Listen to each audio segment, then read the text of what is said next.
caríssimos alunos e alunas do Sistema Positivo de Ensino, tudo bem com vocês?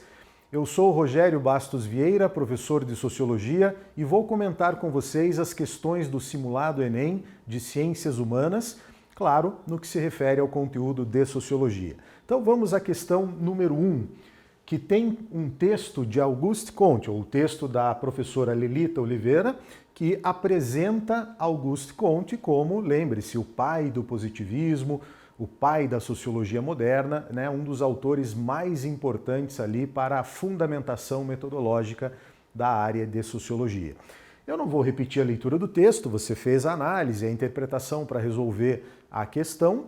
Vou apenas chamar a sua atenção, a lembrança, para que esse texto lembre a vocês todos do conteúdo da Lei dos Três Estados ou dos Três Estágios de Auguste Comte. Vamos dar uma olhadinha no enunciado. Auguste Comte, à procura de uma ciência do social que tomasse como base as ciências naturais, propôs a teoria dos três estados.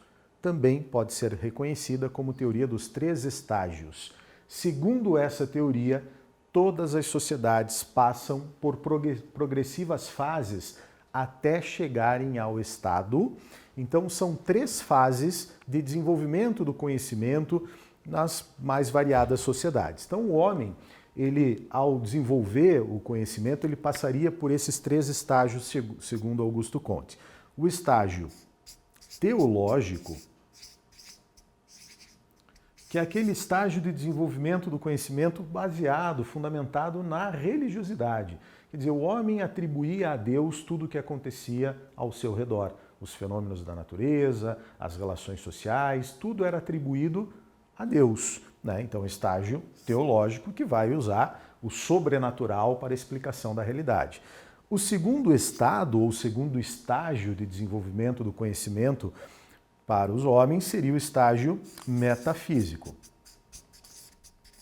Segundo Auguste Comte, o homem chegaria ao estágio metafísico quando ele deixasse o sobrenatural, deixasse de abordar as questões relacionadas à religiosidade, à intervenção de Deus na realidade e buscasse compreender os fenômenos naturais, o estado metafísico. Mas o terceiro estado e o estado ideal, segundo o filósofo positivista Auguste Comte, é o estágio positivo ou científico.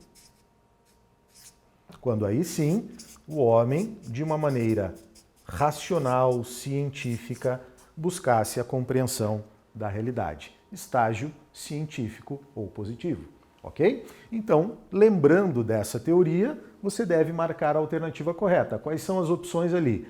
Teológico, metafísico, abstrato, fictício ou positivo? Voltando ao enunciado, segundo essa teoria, todas as sociedades passam por progressivas fases. Fase 1, fase 2, fase 3, até chegarem ao estado ideal, que é o estado positivo ou científico. Afirmativa correta, letra E. Vamos à próxima questão. Questão número 3. Temos um texto falando sobre o trabalho dentro de uma fábrica, e aqui a sua análise deve lembrar dos conceitos marxistas. Vamos ao enunciado para verificar como essa questão abordou Karl Marx. O texto descreve o principal conceito trabalhado por Karl Marx em sua obra O Capital, que é: quais são as alternativas referentes aos conceitos marxistas presentes na obra O Capital? Você tem a força de trabalho na letra A mais-valia na letra B, a carga horária de trabalho, a alienação do trabalho e direito trabalhista.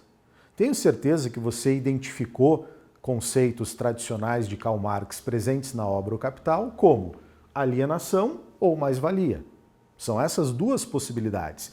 Lembre-se que é muito comum no Enem você ficar em dúvida entre duas possibilidades de resposta, ter uma resposta incorreta, mas que está próxima da verdadeira, né? Você pode, de cara, de imediato, excluir três afirmativas incorretas e ficar ali numa possível dúvida entre o conceito de mais-valia ou de alienação.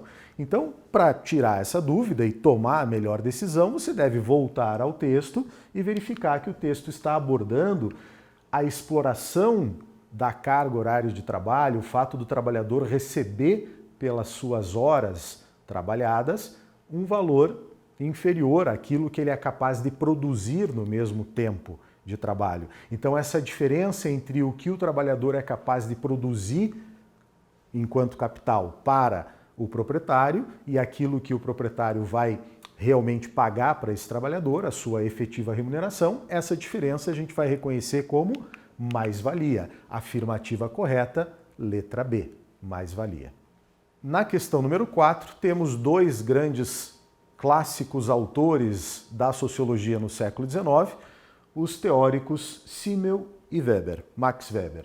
Bom, você fez análise do texto e o enunciado diz assim: Max Weber e George Simmel foram sociólogos que viveram durante o século XIX e início do século XX. Para os dois, a sociedade é fruto das diversas interações entre os indivíduos que as compõem, sejam das mais simples às mais sofisticadas. Sobre o pensamento de Weber e Simmel, é correto afirmar que... Quais são as possibilidades de resposta? Para Weber, as ações sociais não têm como ser classificadas. As ações sociais não poderiam ser classificadas? Qual autor, qual sociólogo afirmaria isso, né? Excluindo a ação social da análise das ciências sociais? Obviamente, você reconheceu a afirmativa A como incorreta. Letra B. Para Simmel, os estímulos nervosos do homem causam a urbanização. Veja o erro da afirmativa B, atribuindo os estímulos nervosos do indivíduo ao processo de urbanização. Não há qualquer relação entre essas duas questões. Letra C, a ação social é o elemento básico da sociologia compreensiva de Weber.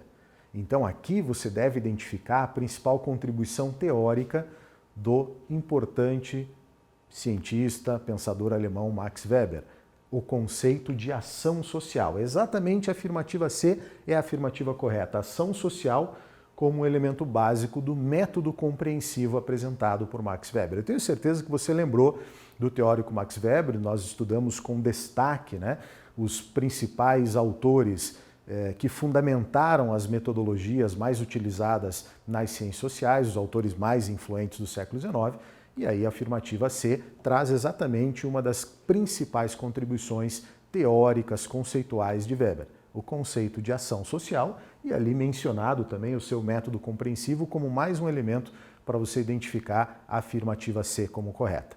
A afirmativa D fala de urbanização alimentando a dimensão afetiva do indivíduo. Também não há qualquer relação entre a questão da urbanização analisada por Simmel e o aspecto da afetividade dos indivíduos. E a letra E fala de burocratização como característica da sociedade medieval para Weber. Weber, como um cientista social do século XIX, não vai analisar a história medieval, não é o seu objeto de estudo. Então, por exclusão, também você poderia voltar à letra C, reconhecendo-a como a alternativa correta. Na questão 5, temos um texto apresentando o importante teórico Sérgio Buarque de Holanda, um dos principais nomes da sociologia brasileira. Vamos analisar o enunciado? Segundo Sérgio Buarque de Holanda, há indivíduos que utilizam a simpatia motivados pelo coração e pelos sentimentos, como forma de conquista da confiança alheia. Para se referir a esses indivíduos, Holanda cunhou o termo.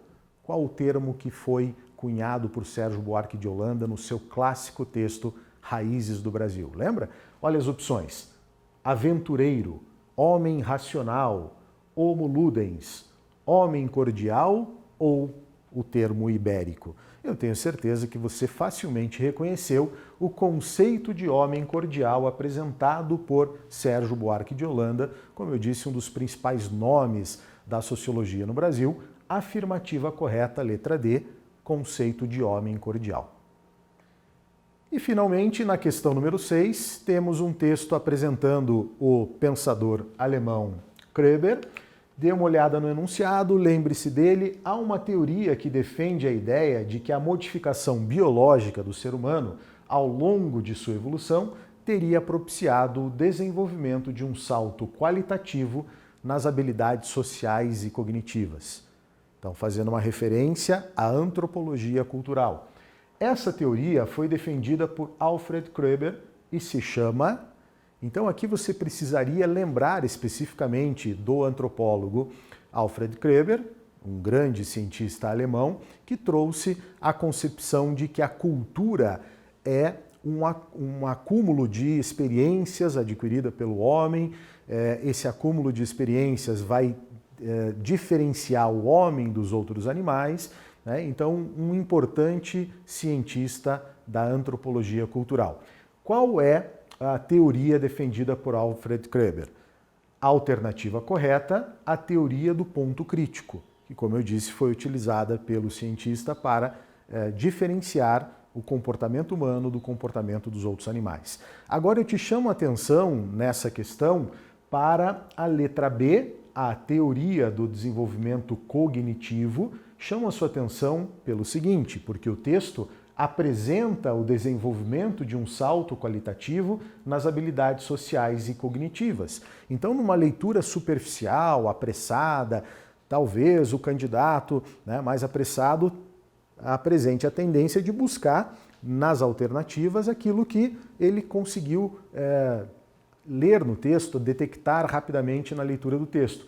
Então, claro, a afirmativa B incorreta, mas tenta induzir o candidato ao erro ao fazer essa referência do desenvolvimento cognitivo com essa parte do texto que fala que, claro, no desenvolvimento da cultura, o homem tem um salto de desenvolvimento cognitivo, de habilidades sociais, que o diferenciam dos outros animais, né? Mas eu quero te lembrar que a teoria do desenvolvimento cognitivo diz referência ao suíço Jean Piaget, um outro importante cientista, né, um neuropsicólogo que vai desenvolver a teoria do desenvolvimento cognitivo, mas a teoria do ponto crítico é que nos lembra o filósofo e pensador alemão Alfred Kreber.